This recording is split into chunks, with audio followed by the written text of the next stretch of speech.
Now, the Canadian government has also been asked to help with parts of the investigation. In particular, Costa Rica is looking for bank records. And we tried to contact the Canadian government to see how and if it's cooperating, but we're told state-to-state relations are too confidential and they can't confirm nor deny they've been contacted. In Costa Rica, Jeremy Hunka, Global News.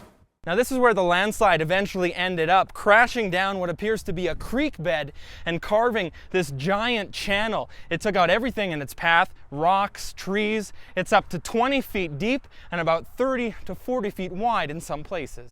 Witnesses say the fire started in a van right here and then began leaping from vehicle to vehicle. The flames reached to almost the third floor, so police say if this building was not brick, the whole complex would have gone up in flames too. Do they think it will be a record turnout? Well, Gord, they're not sure yet, but almost everyone I've talked to says it's been busy today. Here in Calgary East, officials tell me they've been surprised by how many people have come out to vote today. There was a lineup. News Hour's Jeremy Hunka joins us live from the banks of the Bow. Jeremy, what are you learning about the Good Samaritan? Well, we know she's in her 50s, Dallas, and strong enough to swim out to the middle of the Bow River and pull a man to safety.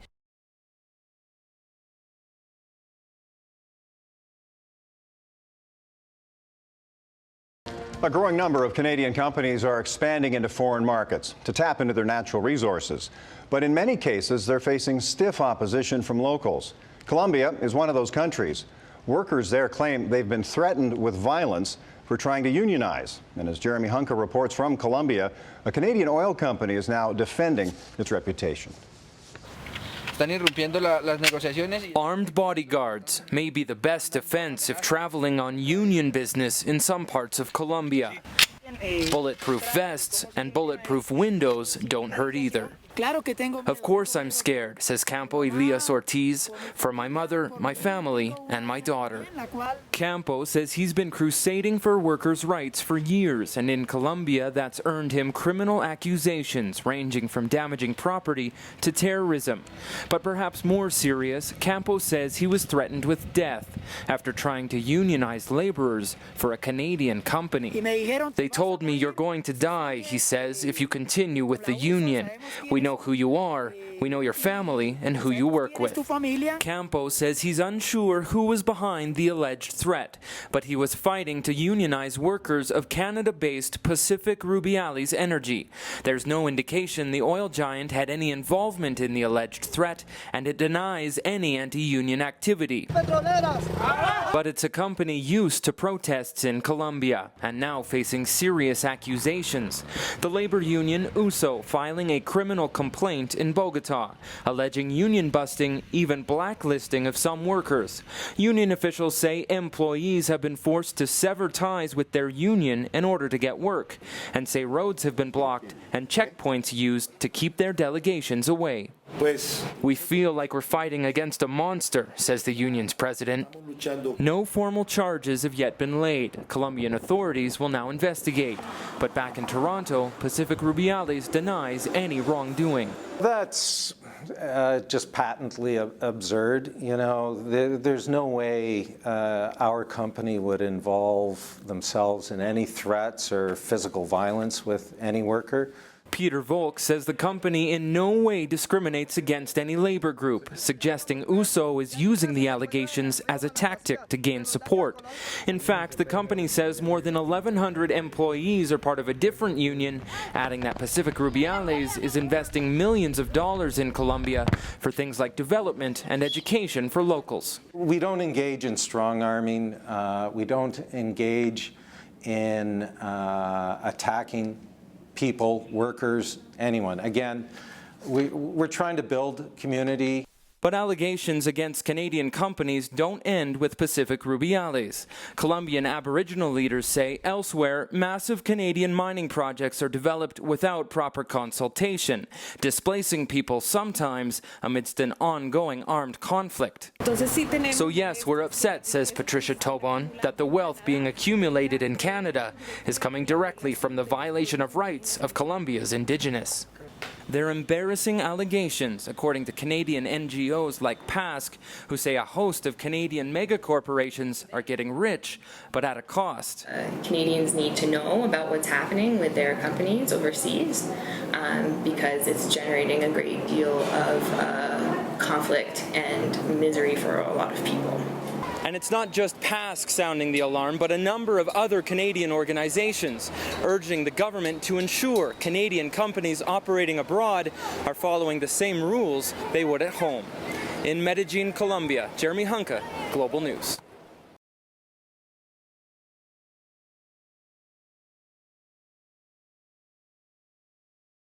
A Canadian mining executive is safe tonight after going through what must have been a terrifying ordeal. 47-year-old Gernot Vober was kidnapped by a terrorist group in Colombia back in January. He was held captive until yesterday, when he was finally freed.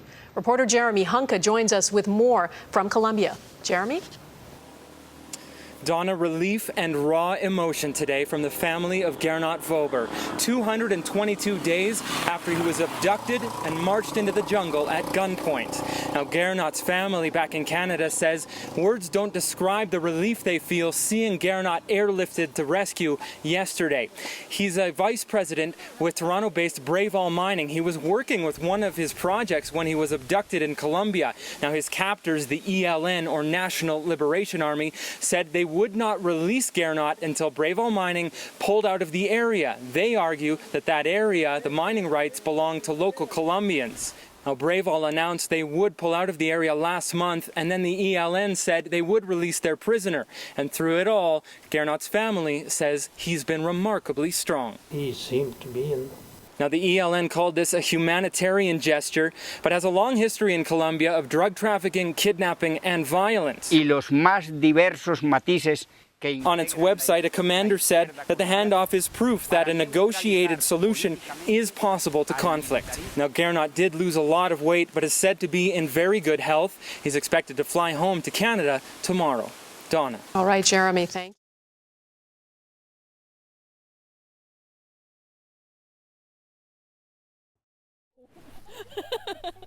Darren Peterson is holding his daughter much tighter this Halloween after losing the son he loved so dearly.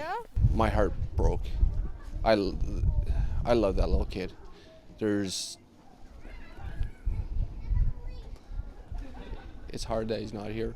Trick or treat! Halloween is the first real night out for Darren and his family since this fire burned his Langdon home to the ground, claiming the life of his little boy, 10-year-old Jordan Keeler. I can remember standing there watching the house burn and thinking, like, he's in there and I can't do anything. Jordan's mom remembers the night as a blur. As the fire raged, she says Darren rushed to get his family out of the home, rescuing almost everyone, before he went back one last time for Jordan. The neighbor had to hold him back the last time, and it's just as well he did, because a second or so later the whole top floor collapsed. In my view, I failed because I didn't get Jordan out. A parent's job is to protect his kids, and I wasn't there for Jordan. I don't consider myself as a hero. But hundreds of others do. The community is rallying behind the family. Classmates donating books, developers offering free rent, piles of clothes and furniture. This is cool! Even the girls' Halloween costumes were donated by friends. It's just really overwhelming. It's hard to put an emotion to it. Sometimes you kind of go, wow, you don't know where it's all coming from. And the family is pledging to move on. Well, I have some too. Taking the night off to trick or treat, promising to cherish Jordan's memory by growing closer, and urging other families to do the same. Jeremy Hunka, Global News. Tears of sadness turning to tears of thanks as friends rallied around the families impacted by last weekend's mid-air plane crash. Dozens helped seed Eric Donovan's farmland today. And as Jeremy Hunka reports, the sorrow was broken by some precious moments. It's a tough, dirty job, kicking up dust, a hot sun, and 600 acres of farmland. But it's worth every bead of sweat, every tear. I just want to thank all our family, all our friends, who are our family as well. We belong to a great community. More than 20 friends and family rallying together, helping Bobby Donovan and her 3 children. She lost her son and husband on Saturday, 38-year-old father Eric and 11-year-old Wade, who died in a plane crash over Saskatchewan. In this tragic time, we'll miss Eric and Wade deeply. That's all. Eric was seeding his crops last week when his machine broke down. His friend, a pilot named Denny Laree, offered to fly the 3 to buy parts in Saskatchewan. They were just a few kilometers away when their plane collided with another midair. It's pretty tough, but Denny and I were pretty good friends, I think. So I'm sorry, guys. But besides the pain, also beautiful moments on Wednesday. The most touching, Eric's 3 young children climb into his tractor, waving at the camera from their father's seat, helping finish the farm job their dad didn't have a chance to complete. He would have done the same thing the other way.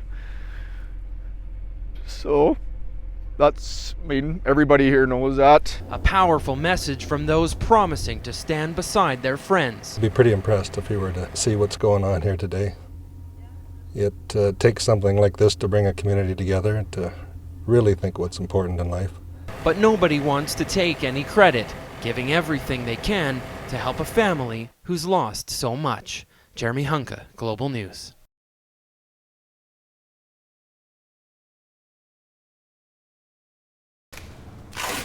It's not the swollen feet that hurt the most. It's not the dehydration or fatigue. It's not the broken bones, bruises, or concussions. But a simple pair of skates that can bring a grown man to tears. I couldn't imagine him not being able to put his skates on again. We both grew up playing hockey. Alex is one of 40 men suffering through what will be the longest hockey game in history, all to raise money for critically ill children, and now with the help of a perfect stranger. The second he walked in, his eyes were red. You knew something was coming. You didn't know what it was, but it was coming. The man, known only as Terry, offered this pair of skates to the team. They belong to his 39-year-old brother, who recently died of cancer. To honor this fallen hockey player, I took his skates and I put them on for one last shift and went out there and scored his final goal for him. I tell you, the chills and the feelings that came over the players on the ice when they found out what we did was unbelievable. Alex scored the goal, but Terry was nowhere to be found. His identity a mystery. His skates now on the bench as a tribute. We're so inspired by that, and it helps us when it's 3 o'clock in the morning and there's no one here. You know, it keeps us going, it keeps us motivated. Motivation for the final push. The final whistle will blow at 6 Wednesday night, but these players are still over $600,000 from their fundraising goal, and they're pleading for corporate Calgary to step up while they do whatever it takes. If I could, I'd do this for 30 days. If it means saving another child from cancer, for sure. Alex is also asking Terry to come back so the team can thank him for his inspiration and return those skates that mean so much. Jeremy Hunka, Global News.